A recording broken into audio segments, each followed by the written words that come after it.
Be fearful when others are greedy, and greedy when others are fearful. Warren Buffett followed his own advice this quarter by selling 14.7% of his Bank of America position while opening new stakes in Domino's Pizza and Constellation Brands. In the next 7 minutes, I'll walk you through the biggest Q3 trades from 12 legendary investors worth tracking. And that's just the beginning.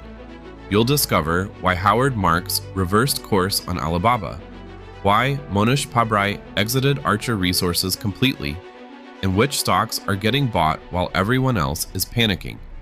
These contrarian moves reveal what the smartest money managers are doing during market uncertainty. Did you notice something strange about Warren Buffett's recent moves? The Oracle of Omaha just made a decision that has many investors scratching their heads. He sold a massive chunk of Bank of America. We're talking a 14.72% reduction, while simultaneously adding to his Domino's Pizza position and buying shares in Constellation Brands, a major alcohol company. Why would the world's greatest investor bet on pizza and booze over banks? This seems puzzling at first. Banks traditionally serve as inflation hedges and safe havens during economic uncertainty. Yet Buffett is moving away from them toward consumer brands when many predict tough economic times ahead. Looking at his pizza play, Buffett increased his Domino's stake by 48.17% this quarter after opening the position in Q3. During a time when analysts warn about consumer spending pullbacks, he's betting big on affordable pizza delivery that millions of Americans consider a budget-friendly comfort food. Adding even more flavor to his strategy, the Constellation Brands purchase brings Corona, Modelo, and premium wine and spirits into his portfolio. These seemingly different companies share two qualities Buffett has always valued: pricing power and fiercely loyal customers who return time and again. Consider the everyday reality. People might skip expensive restaurants during tough times, but a $12 Domino's pizza on Friday night remains in the budget. Similarly, while premium alcohol isn't a necessity, brands like Corona have shown remarkable resistance to economic downturns. Consumers might trade expensive nights out for drinking at home while still choosing their favorite beer brands. Both companies generate strong, consistent cash flow that Buffett loves. Domino's franchise model delivers steady income with minimal capital investment, while Constellation's popular brands provide predictable revenue year after year. This suggests Buffett might be preparing for persistent inflation alongside relatively strong consumer spending. Zooming out to his overall portfolio, Buffett isn't abandoning financial services completely. He's repositioning within the sector based on which banks can better handle potential economic storms. His Bank of America reduction represents selective trimming rather than a bearish stance on all financial institutions. The pattern becomes clearer when viewed alongside his other recent purchases. Buffett systematically targets businesses with strong brands, loyal customers, pricing power, and recession-resistant demand. He's building a portfolio designed to thrive, where inflation persists but consumers continue spending on affordable luxuries. What makes this approach fascinating is how it contradicts current market thinking.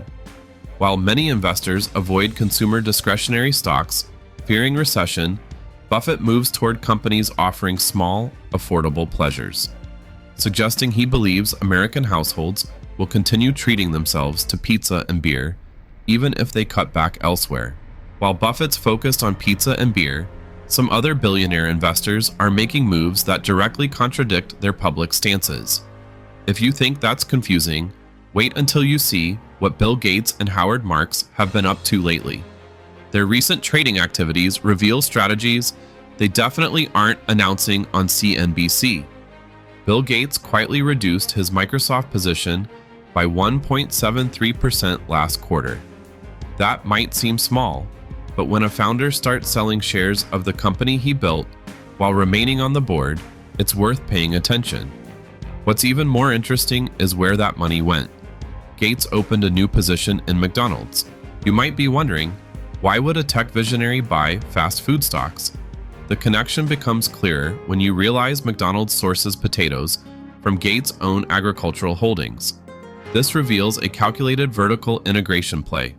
Gates is positioning himself along the entire food supply chain, from farm to French fry, securing access to something humans will always need, regardless of economic conditions, like building a fortress around the foundation of human sustenance.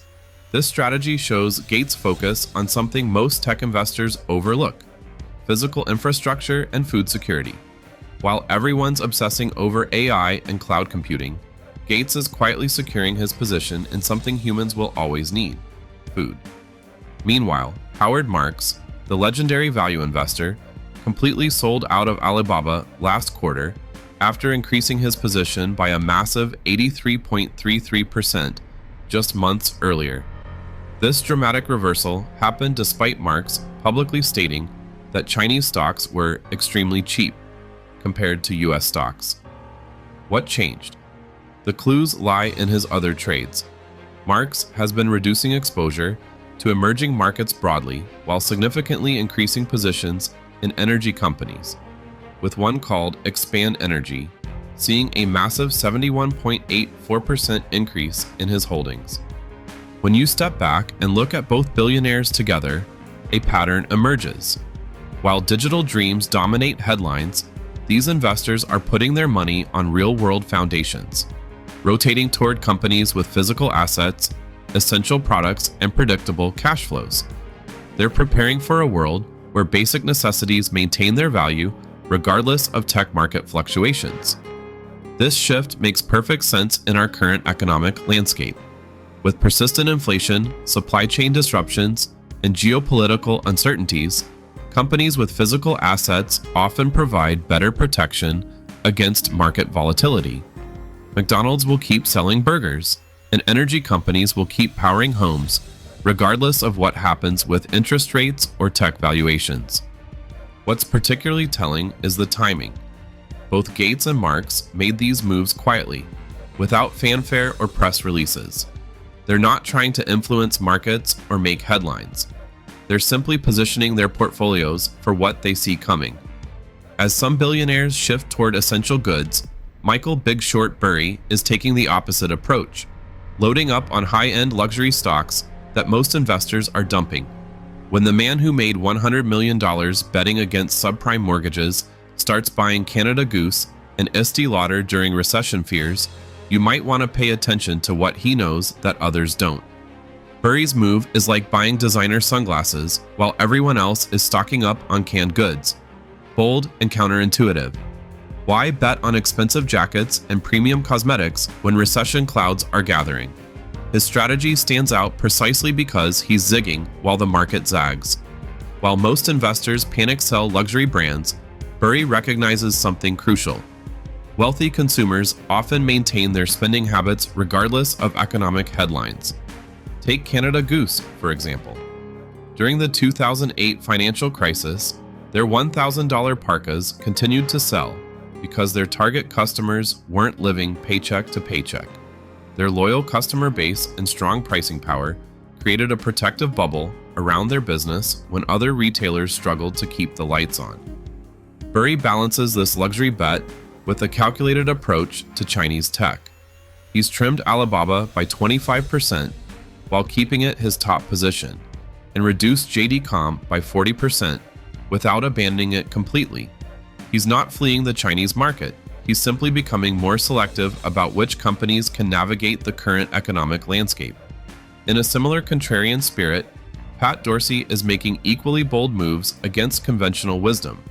He's significantly increased his positions in Alphabet and Danaher Corp, while most investors retreat to safer havens. His additional investments in PayPal and Upwork show he's doubling down on digital payments and gig economy platforms, when others are running for the exits. What unites these seemingly random picks? Every company in their portfolios has built what investors call a moat, protective barriers that keep competitors at bay. These moats act like medieval castle defenses, securing their market position even when economic invaders threaten. Estée Lauder's brand power, Alibaba's marketplace dominance, and PayPal's payment network all provide this fortress-like protection that withstands economic storms. The pattern becomes obvious when you step back. Both Burry and Dorsey are making concentrated bets in sectors others are abandoning: luxury goods, selective Chinese tech, and digital payments. They're essentially betting that consumer behavior won't follow the doom and gloom scenarios that mainstream analysts are predicting. This contrarian approach is exactly what made these investors famous in the first place. While everyone else is anticipating widespread consumer belt-tightening, Burry and Dorsey are positioning themselves for a world where certain segments of the economy remain surprisingly resilient. They're seeing opportunities where others see only risk. So what's the big takeaway from analyzing these 12 super investors? They're placing bets on companies with strong foundations, businesses with pricing power, essential products, and loyal customers. They're pulling back from speculative growth plays and vulnerable financial institutions. Picture your portfolio standing strong during market turmoil by following their lead. These investment giants target companies built to survive economic storms, positioning for persistent inflation, selective consumer spending, and the triumph of tangible assets. The wisdom is simple. Watch what billionaires do with their money, not what they say on TV. They became wealthy by making the right calls when most investors headed the wrong way. Want to discover more contrarian insights that could transform your financial future? Stay tuned.